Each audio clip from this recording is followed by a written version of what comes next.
Muy buenas, mi nombre es Efraín Núñez, soy estudiante de la Universidad Pedagógica Francisco Morazán, Honduras, pasante de la carrera Ciencias Sociales. Esta vez me toca cursar lo que es la clase de Principios de Micro y Macroeconomía. En esta clase me toca hablarles y darles a conocer un poco de lo que es la deuda pública. En definitiva, la deuda pública es aquella que el Estado tiene frente a otros particulares y más específicamente a otros países. Que comienza con la parte del déficit fiscal, o sea, la diferencia entre los ingresos y los gastos, cuando los gastos son mayores que los ingresos. Entonces, en la medida que se da el déficit, se genera la deuda. Al incrementarse la deuda, entonces el país va entrando en una especie de situación en la que va llegando a un punto en el que ya no puede seguirse endeudando, que es la situación que estamos viviendo hoy en día. En la medida que hay un mayor riesgo de impago, entonces en esa medida la calificación de riesgo de El Salvador va cayendo. Eso fue lo que nos ocurrió en el 2017, en la medida que el gobierno no pagó su deuda de pensiones allá en abril de 2017, justo antes de entrar a Semana Santa. Entonces eso generó que las calificadoras de riesgo no bajaran la calificación al país. Entonces, en la medida que nos sigamos endeudando, en la medida que hay un mayor riesgo de impago, entonces nuestra calificación baja. En la medida que esa calificación baja, entonces las tasas de interés tienden a subir, porque las tasas de interés son un reflejo del riesgo que tiene un país o puede ser también un deudor específico con un sistema financiero. Entonces, las tasas de interés tienden a subir, tanto para la deuda que se contrae a nivel nacional como a nivel internacional. Y después, entonces, lo que ocurre es que al subir las tasas de interés, el gobierno tiene que pagar más dinero en intereses. Al pagar más dinero en intereses, eso quiere decir que una mayor proporción del presupuesto nacional se va a pagar intereses. Y por lo tanto, eso genera que no se puede invertir en programas que son prioritarios para el país, porque esa parte pues consume más de los ingresos que se generan. Entonces, todo eso pues lleva a que en la medida que el país pues no puede hacer frente a todas sus deudas, entonces viene toda la presión por subir los impuestos. La tendencia de largo plazo de la deuda, vemos que esto comienza en 1991 y llega hasta septiembre de este año. Y ahí pueden observar ustedes que en 1991 el total de la deuda era de 3.140 millones de dólares. Y luego, a través de los años, se fue incrementando esa deuda y llegó en el 2008 a 9.724 millones de dólares. Después del 2008 al 2018, esto se ha duplicado y ha pasado de esos 9.724 millones de dólares a 19.004 millones de dólares, que es lo que reporta el Banco Central a septiembre de este año, septiembre de 2018. Esa tendencia creciente que ha tenido la deuda, el endeudamiento del gobierno, genera que las posibilidades del gobierno de seguir contrayendo deuda pues se limitan. En el siguiente gráfico podemos observar cómo ha variado la deuda en un corto plazo, digamos, entre el 2014 y septiembre del 2018. En 2014 pueden ver en la primera línea que dice deuda pública total, eran 15.691 millones de dólares. Y de eso ha pasado al mes de septiembre de este año a 19.004 millones de dólares. O sea que ha tenido un incremento significativo. Y ahí vemos el desglose entre letras del tesoro, que es la deuda de corto plazo, la deuda interna que tiene el país, o sea, la deuda que se contrae aquí en El Salvador, y la deuda externa que se contrae con diferentes instituciones, empresas o inversionistas que ya sea que nos dan préstamos directos como los organismos multilaterales, como el BID, como el Banco Mundial, o por el otro lado los inversionistas institucionales que se llaman, que son fondos de inversión que lo que hacen es comprar la deuda a PIB, que se llama, o sea, la deuda total del sector público comparado con el Producto Interno Bruto, o sea, lo que se produce totalmente en el país durante un año. Eso ha venido subiendo desde 2005, que fue 52.5% lo que había de endeudamiento con respecto al PIB. Eso bajó en los siguientes 2 años y llegó en el 2007 a 50.9%. Y después ustedes pueden ver que la tendencia ha sido ascendente, ha ido creciendo año con año hasta llegar en el 2017 al 74.1%. Pero ustedes pueden ver que en el caso de El Salvador eso ha llegado a 74% del PIB al año pasado, y con la tendencia que lleva el endeudamiento este año, pues obviamente es muy probable que supere el 75% del PIB.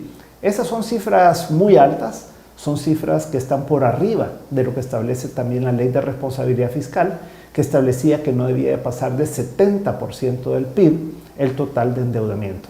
Ahora hay toda una reforma que se ha planteado de la Ley de Responsabilidad Fiscal, la tiene en sus manos la Comisión de Hacienda y Especial del Presupuesto de la Asamblea Legislativa y tendrá que tomar una decisión sobre eso. Pero lo que sí es claro, llegó a más de $1.000 millones. Ustedes pueden ver que la gráfica comienza con $1.060 millones más o menos en enero del 2017 y luego se mantiene fluctuando, pero más o menos alrededor de $800 millones.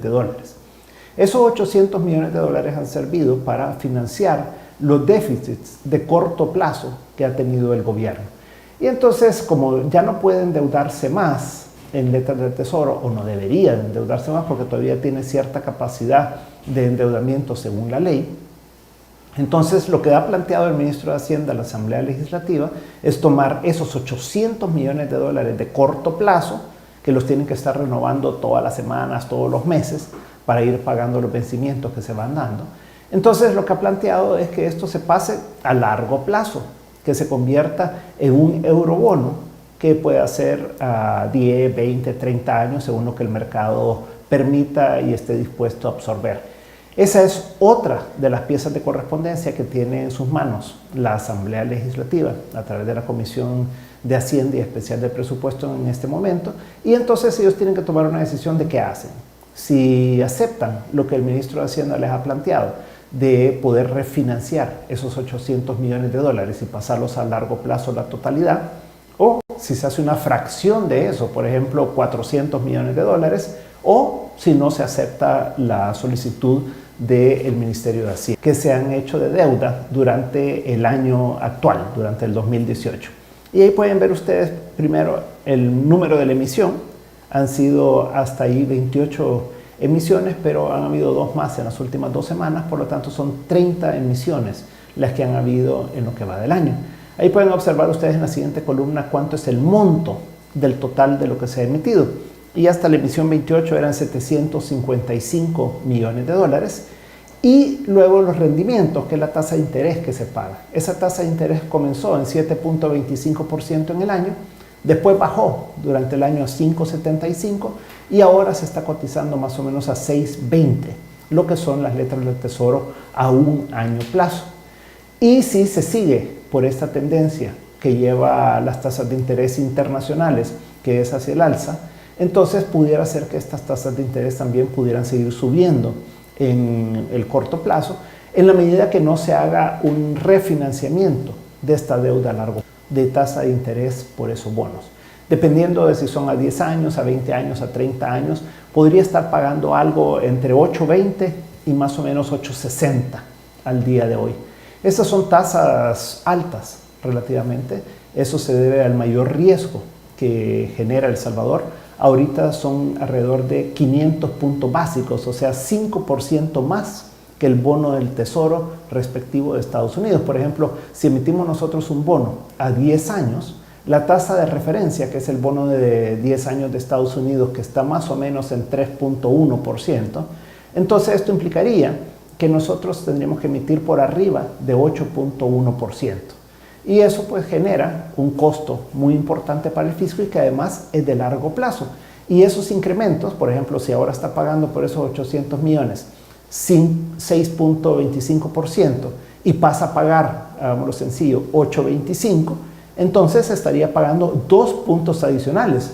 Pero 2 puntos suena como poco, pero es casi 25% adicional que estaría pagando por esos bonos, 2019 y 2024. En el siguiente cuadro, observan ustedes en la parte de arriba de la tabla los 2 primeros vencimientos que tiene el próximo año El Salvador.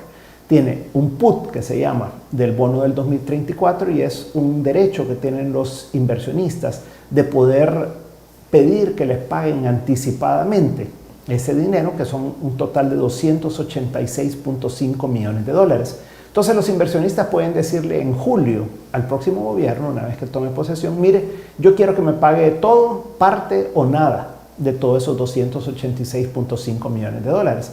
Pero el gobierno tiene que tener una respuesta. Y este día no hay ningún planteamiento en la Asamblea Legislativa ni en el Presupuesto General de la Nación de cómo se va a enfrentar esa deuda si hubiera un requerimiento de los inversionistas que se pague ese bono. Y es posible que sí se dé. Y por el otro lado, tenemos que se vencen 800 millones de dólares en diciembre del próximo año. Y esos sí hay que pagarlos. Por lo tanto, tiene que haber una autorización de la Asamblea Legislativa para poder pagar ese bono, y para eso hay que hacer una nueva emisión. Eso tendrá que decidirlo muy pronto la Asamblea Legislativa para entonces poder definir la forma de pago. Son los dos vencimientos que tenemos el próximo año, pero como pueden ver en la tabla, hay otros vencimientos para los siguientes años que llegan hasta el 2024. Y en el 2024 hay un vencimiento de 120 millones de dólares, pero en el 2023 hay un vencimiento de 800 millones de dólares. Así que ver ustedes cuál es la tendencia que puede llevar la deuda. Pueden ver la línea horizontal que dice la meta propuesta por el artículo 8 es 70% del PIB. Eso quiere decir que la Ley de Responsabilidad Fiscal estableció que debe ser un máximo de 70%, pero ya estamos en casi 75%, por lo tanto estamos por arriba de la meta.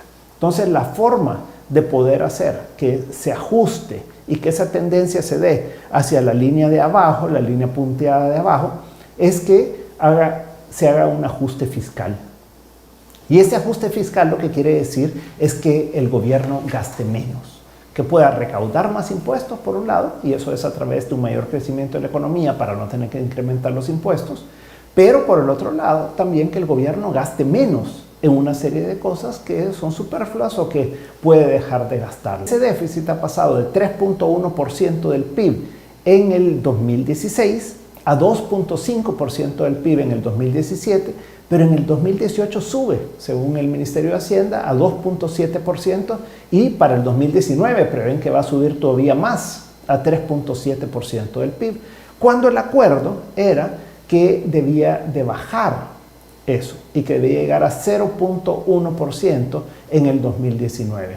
Esto quiere decir que lleva una tendencia totalmente contraria a lo que debería de ocurrir, y lo que se requiere ahí es contener el gasto, es evitar que el déficit siga creciendo, porque cada vez que crece el déficit decíamos que entonces se incrementa la deuda del país. Y si se incrementa la deuda, pues veíamos que tenía toda una serie de consecuencias. El país tiene una tasa de crecimiento baja, que el déficit fiscal es el origen de la deuda, que la deuda ya está en una trayectoria insostenible y elevada, y además los intereses consumen cada vez una mayor proporción de los ingresos del gobierno, y por lo tanto eso evita que se pueda invertir más en educación, salud, seguridad, que son elementos en los cuales todos estamos de acuerdo que debemos de invertir más.